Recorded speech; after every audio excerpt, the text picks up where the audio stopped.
Bonjour, mesdames et messieurs. Bienvenue dans ce flash d'information. Hier jeudi, le président Alassane Ouattara a assisté à l'audience solennelle de rentrée de la Cour des comptes et d'installation de son procureur général, de magistrats du siège et d'avocats généraux.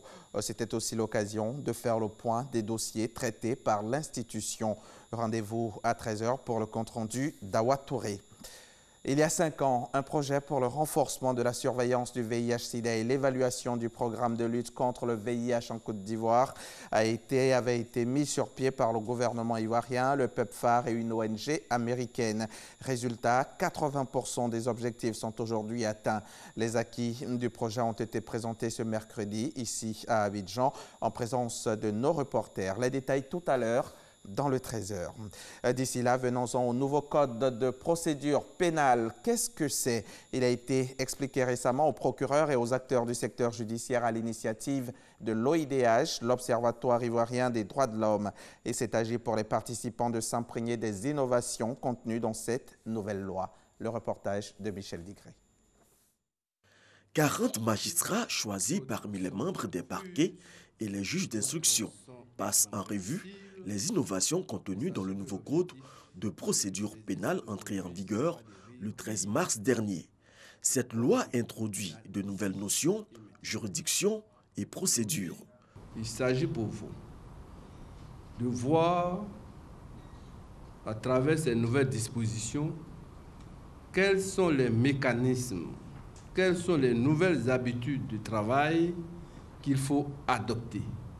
Quelle interprétation devons-nous faire de telle ou de telle disposition? Quel acte devons-nous prendre? Quelles mesures devons-nous prendre pour être conformes à l'esprit et à la lettre du nouveau code de procédure pénale?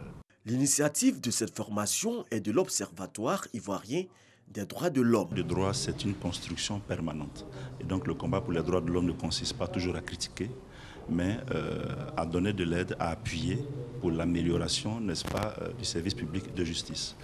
Aujourd'hui, la Côte d'Ivoire franchit le pas en adoptant un nouveau code de procédure pénale qui garantit assez les droits de l'homme, en tout cas par rapport à l'ancien code.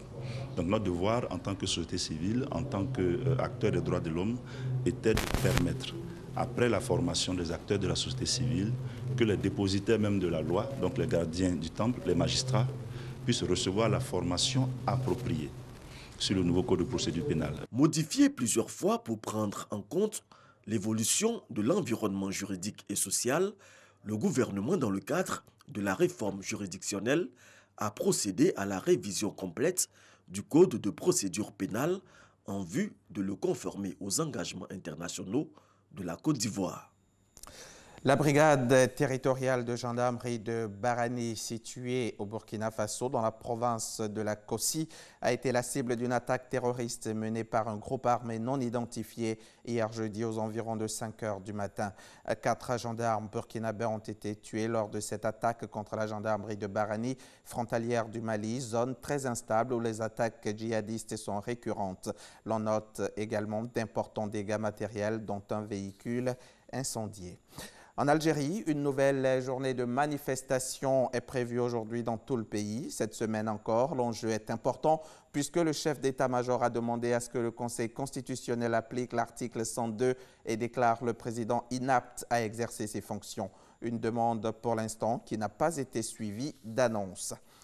Le président soudanais Omar El-Béchir ne participera pas au sommet des chefs d'État arabes ce dimanche en Tunisie. C'est ce qu'a fait savoir le gouvernement soudanais sans donner d'explication.